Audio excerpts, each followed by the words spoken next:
Welcome to the Fiscal Physical Podcast. Join us each week as we sit down with the founder of Alchemy Wealth Management and author of Your Fiscal Physical, Ryan Nelson. Tune in to gain valuable insights and practical tips as we simplify complex financial concepts into digestible lessons.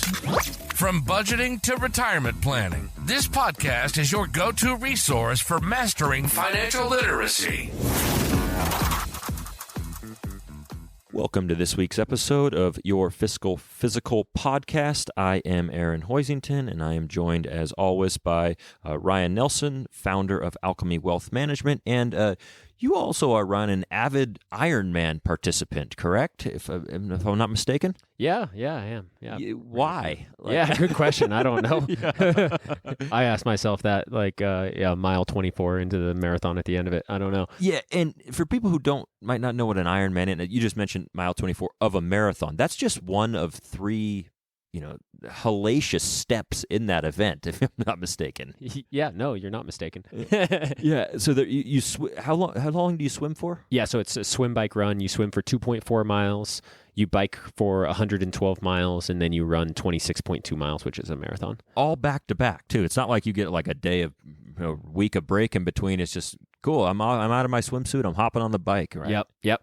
Immediately after one after the other, you get through those transitions as quick as possible. So you try to transition from the swim to the bike, in maybe 10 minutes. The pros are transitioning from, say, a swim to bike in 90 seconds, and Wow. So the goal, the whole event is time. So you want to make those transitions from event to event as quickly as possible. Yeah, and it's just impressive. I see the posts that you get tagged in Facebook, like, okay, another Ironman down, and I'm just like, oh my gosh, like I was breathing heavy walking in my kitchen today. So very impressive overall, and that's just one of your many accolades. And let's talk about some other ones here as far as your financial prowess. And the topic we're going to discuss this week, one I'm very excited about because it kind of ties in our last couple of episodes together, is asset allocation. What is that overall? Yeah, So, and I've alluded to it in a couple of the episodes. So I think episode 2 and episode 4, the episode on stock and the episode on bonds, those two episodes, both stocks and bonds are types of assets, right? We would define them as different asset classes. And so asset allocation is how you would purchase these different asset classes. So again, the examples I've used in the previous episodes is there's three main asset classes. There's cash, bonds, and stocks. Primarily, if we're talking about, retirement planning, you're probably not going to have a ton of money, your retirement planning money, in cash. The fourth asset class that I alluded to in an earlier episode is alternatives. That would just kind of be a catch-all for everything that's not a cash, stock, or bond. And so primarily when we're looking at asset allocation, we're looking at what percentage of your assets we have in stocks and what percentage of your allocation do we have in bonds. So if you had, $1 million invested, how much of that $1 million is in stocks? How much of that $1 million is in bonds?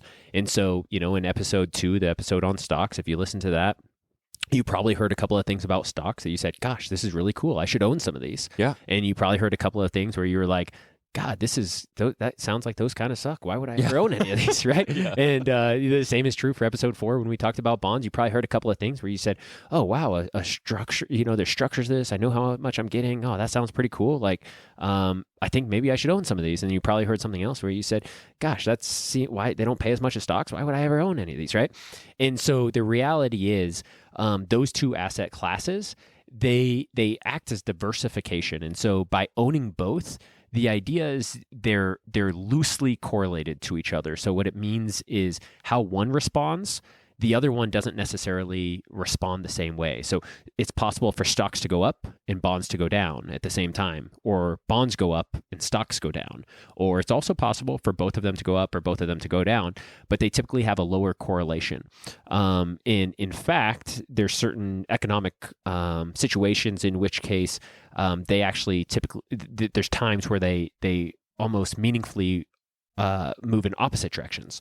So what that means is if you owned a little bit of both of these, if the stock market was to be down, it's very possible that your bond holdings would be up in sort of mitigating some of those losses, right? So these two assets work really well hand in hand, and they're a nice complement to each other.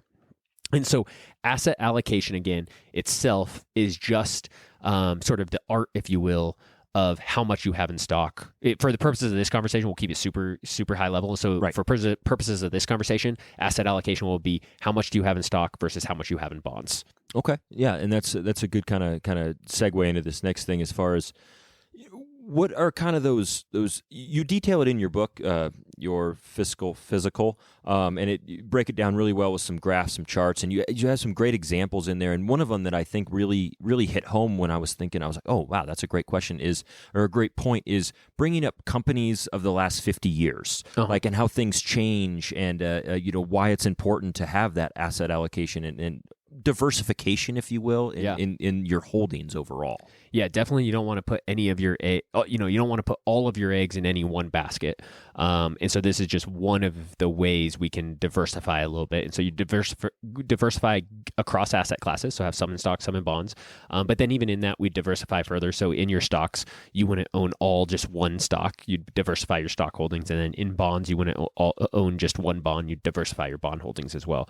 But yeah, so that's definitely a really important variable when it comes to long-term investing success. Yeah, so what you're saying is I should probably sell my Blockbuster stock then at this point, right? Is it still around? I don't think so. I think there's one ceremonial store like still up in like Bend, Oregon. Just for fun there. But what elements go into asset allocation? I know that I'm sure there's different ways we can break this down, and I don't know if you can kind of give just a brief overview as far as like, here are the main points to kind of think about when you're right, what goes into that. Right. So if we think about asset allocation, there's this, kind of a spectrum. You could be, in theory, asset allocation would still be 100% stock, 0% bonds, 90% stock, 10% bonds. You could be 50% stock, 50% bonds, or you could be, 20% stock, 80% bonds, right? So you could have primarily in stocks, you could have primarily in bonds. So where along this allocation of 0% stock to 100% stock and 0% bonds to 100% bonds, where in this spectrum should you fall? I think that's the root of your question. Yes, definitely. And so there's a few different tools that you should take to figure out effectively this becomes how much risk you're taking. So again, if we look at that spectrum between stocks and bonds, in general, I think it's fair to say that stocks in general are riskier than bonds. Certainly, you could go find some bond out there that's, I'm sure, more risky than some stock out there, right? But as a generality, stocks are in general are more risky than bonds. So if we were in, say, 90% stock, 10% bonds, that'd be a pretty aggressive portfolio. If we were in 10% stock, 90% bonds, it'd be a fairly conservative portfolio. And so where along this spectrum should we lie? And so what we always want to do is focus on what our goals are first and foremost. So we want to do goals-based planning. So we'd focus on where our goals are, what our goals are. So if we're doing retirement planning, is your retirement goal 5 years out, 15 years out, 25 years out, right? And then you would also want to take a look at your risk. So you'd want to typically complete what's called a risk tolerance questionnaire that helps give you an idea of how comfortable you are with risk. One of the tricky things with risk is it's so subjective. Mm-hmm. So I could talk to you and you could say, oh, no, I don't take I'm not comfortable taking risk. And it's like, well, compared to what? Right. So I could talk to two different people. One say, no, I don't like taking risk. The next one say, yeah, I love taking risk. And they actually be comfortable taking the same amount of risk. They were just comparing it to different, thresholds. And so the nice thing about a risk tolerance questionnaire is it's a questionnaire that then interprets the results of the questionnaire as a numerical data point. So typically it will give you a score. Most questionnaires I've seen will give you a score between 0 and 100. Typically 100 will be the most risky, 0 will be the least risky. So now it gives us context to talk about this. So if you took a risk tolerance questionnaire, and let's just say hypothetically your score was a 90, well, that'd mean you have a very high risk tolerance. Mm-hmm. If your score was a 50, you'd have a medium risk tolerance. If your score was a 20, you'd have a very low risk tolerance. But now we have some context to talk about risk. So we'd look at your risk tolerance and we'd want to partner that with what's called your risk capacity. So lots of different variables can go into risk capacity. One of the main variables that goes into risk capacity is your what's called time horizon. So this would be going back to what is your goal. If you're focused on retirement planning and your retirement goal is 35 years out, You're going to have a longer time horizon than if you were 65 and wanting to retire next year. Sure. Right? So we'd look at your risk capacity. Again, one of the major factors of risk capacity is your time horizon. And then we'd look at your risk tolerance. We'd partner those two things together, and you can start to get an idea of how much risk you should be taking. Once you get an idea of how much risk you should be taking, you can start to get a feel for, okay, should you be, like 90% stock, 10% bonds, or should you be 10% bonds, 90% stock, or somewhere in the middle, right? Yeah. So that'd be high level how you would start to formulate maybe how much risk you should be taking. Yeah, no, that's great. And everybody in this day and age wants, a quick answer or a quick formula to plug in to figure out, oh, cool, what should I do when it becomes to investing? And there's, once again, a great breakdown in your book here about the, I don't know if you can speak about the rule of 110. Yeah, so yeah, everybody wants that, the silver bullet again, right? Right. And so the rule of 10 is just that. It's a rule of thumb. I wouldn't recommend anybody actually use this for retirement planning. But it helps give us some context around this. So what the rule of 10 states is it 10 or 110? 110, oh, 110. Okay, got it. Yeah. So what the rule of 110 states is you take 110 and you subtract your age from it.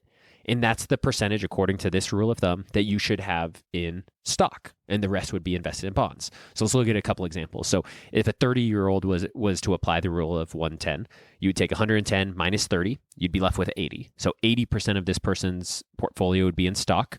The rest would be in bonds. So they'd be at 80% stock, 20% bonds. If we apply the rule of 10 to somebody who was 60, you'd take 110 minus 60, so 50. So you'd be 50% stock, 50% bonds. And if you apply the rule of 110 to somebody who is, say, 80, you go 110 minus 80 is 30. So they'd be 30% stock, 70% bonds. So if you look at this, the 30-year-old had 80% stock, so a pretty aggressive portfolio. The 60-year-old had 50% stock, so a moderate portfolio, and the 80-year-old had 30% stock, so a pretty conservative portfolio. So you can see how it's a good at least example to see that how over time your time horizon shortens, and therefore you start becoming a little bit more. In theory, your investments oftentimes should start becoming a little bit more conservative. So again, while I don't recommend anybody necessarily use the rule of 110, it helps demonstrate a pretty good point. I don't think you should ever use just one single variable, which would be your age, to determine an appropriate investment philosophy. But it helps point you in the right direction. And there's probably not, if you're 30, the rule of 110 says maybe you should have 80% in stock. Well, yeah, that's probably like at least directionally accurate. You probably shouldn't only have 10% stock. Sure. Right, yeah. So yeah, it's just that, a rule of thumb, but it helps point people in the right direction. Yeah, and I think to kind of tie that all together, really it depends on so many different factors. And one thing I recommend is go and, well, I'm biased, go and meet with Ryan, Alchemy Wealth Management, obviously, but talk to your financial advisor, or, do some research yourself on those different factors. Like, I know that when I signed up with your firm, you gave us my wife and I, you gave us a risk tolerance quiz. Yep. And risk tolerance questionnaire. Questionnaire. And it was just kind of cool because I consider myself, am I a risky person? And sometimes I think I am, sometimes I think I'm not. And sometimes the results will surprise you, and you kind of meet with your financial advisor and have that guided plan to determine what works best for you in your situation. I think that's, unfortunately, there is no silver bullet. Right. Yeah. Yeah. And I appreciate the plug, of course, but there's lots of good financial advisors out there who can go through these risk tolerance and do an appropriate job of figuring out how much risk you should take, and then therefore determining an appropriate asset allocation. But to your point, like having a defined process, where you're taking in multiple variables can really help point you in a better direction probably than that rule of thumb. Excellent. And I think that kind of wraps up the asset allocation piece here. And this all kind of ties into our previous episodes, like I said, episode 2 on stocks, episode 4, which was bonds. This kind of gives you a higher level of how they kind of all tie together. And the cool thing about this podcast is you don't have to listen to these episodes in order. I think you're still going to everyone's going to be able to learn something from each episode, but it is nice to kind of tie it in, be like, oh, that actually works here, and then the light bulb starts to click. Definitely. So excellent. Well, we'll take a quick pause here, and we'll get on the other side of this. We'll do some personal stuff. And now, to put the personal in personal finance. All right, Ryan. And one thing we've closed out the podcast with, and if you subscribe to your newsletter, whenever you finish your emails to your clients and just in general, it's something that a saying that you use is "stay the course." Yeah. And I was wondering if you could talk a little bit about like kind of what that means and what that means to you as far as investing or just in life in general. Yeah. I think obviously I didn't coin that term. It's a popular term in the industry, but like you said, I've really embraced it. Mm-hmm. And yeah, stay the course. What it means to me, at least, is if, as we apply it to finances, would be your portfolio, for example. So let's take you, for example, a fairly young guy planning for retirement that's years in the future. What the market does tomorrow is not that important for your overall success when you're 65, 75, 85, 95, right? Mm-hmm. And sometimes that's hard to believe, but I like to use this example of if we were to look backwards in time. So if we were to pull up some company, again, let's keep using Apple computers as an example. So if you were to go back, let's say in September 11, right? Mm-hmm. So a lot of stocks fell after September 11, right? So this event happened, the stock market fell, and the stock market fell pretty drastically. I don't have the data in front of me, but I'm going to assume Apple Computers was one of those companies that fell as well. So now as we look back, right, 20 years in the future, and we look back and we say, okay, the market was down on September 11th and the days following. How much of an impact do you think September 11th had on how profitable Apple is today? Probably not a drop in the bucket. Like really negligible. If really, anything, right? So it's a good example. Like back when September 11 happened, it's obviously a devastating event that impacts so many people.